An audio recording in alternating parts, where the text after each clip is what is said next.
My freaky coworker insisted we refer to her boyfriend as her master, so she went to the big boss to complain, but he shut her down and made her quit. An employee, Sally, started at our workplace about a year and a half ago. A few months later, she got a new boyfriend, Peter. After she'd been with the company a few more months at Christmas time, she invited her boyfriend to our holiday party. Everything there seemed fine as well, although at one point Peter asked Sally to get him a drink, to which she replied, "Yes, master," in a very I dream of Jeannie kind of way. We all laughed it off as a joke and it didn't come up again, until it did. We had an early summer party in late May which Sally and Peter both attended. At this party, there was a good deal more of Peter ordering Sally around and Sally calling him master. He sent her to fetch drinks and hot dogs, and he told her to find a place for them to sit, to which she replied consistently with, "Yes, master." It made several people, myself included, clearly uncomfortable, but there was nothing objectively abusive about it. He never yelled at her or threatened her, and her immediate supervisor and her supervisor's supervisor weren't there, so no one said anything. After the party, at the office, I overheard a conversation in which one of her coworker friends was like, "So, what's up with the master thing?" And she explained that she was in a 24/7 dominant and submissive relationship, and he wasn't her boyfriend or her husband or her partner, he was her master, and needed to be referred to as such. Her coworker was clearly flummoxed and didn't have much response to that. Later, I heard her correct someone who referred to her boyfriend as her boyfriend, saying that he wasn't her partner, he was her master, and should be referred to using his appropriate title. She compared it to gay rights, saying that if she was a man, they wouldn't erase her relationship by referring to Peter as Patricia, and so they shouldn't erase the relationship by calling him a partner instead of a master. It's pretty clear that her coworkers aren't comfortable asking her, "Will your master be at the end of summer barbecue?" or "Did you and your master do anything fun this weekend though?" and thus have just stopped referring to Peter at all. Her direct boss, my colleague, is baffled as to how to sensitively address this issue. My instinct is that there's a very big difference between insisting that colleagues acknowledge that you're in a gay relationship and insisting that they refer to your partner as your master, and that it borders on involving other non-consenting parties in your relationship. But I can't really articulate why. For what it's worth, I am a bisexual woman,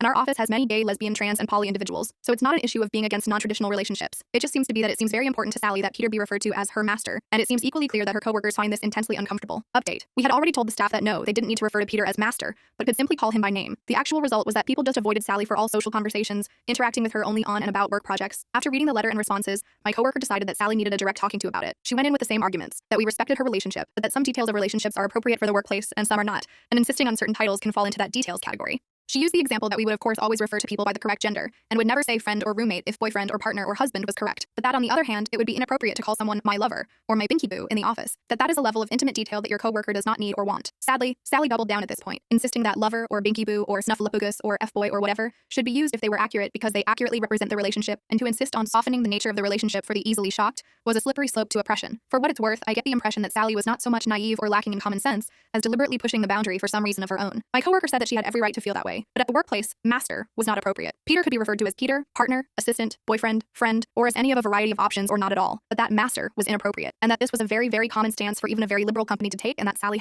probably ought to learn to adjust to it. Sally threatened to go over her head, but from what I heard, the big boss just shut her down with a, "Your manager's word stands on this issue and I see no reason to talk to you about it." Not too long after, Sally quit. I don't know where she is, but I've heard through the grapevine that she's freelancing. I still don't know exactly what point Sally was trying to make. Our organization is really quite liberal and has a lot of GLBTQIA+ employees, myself included, but there are still lines. She was trying to push one, I suppose. I don't get the impression that this was masterminded by Peter. It's tempting to think that she was trying to freak the mundane, or just wanted to see how far she could push the lines.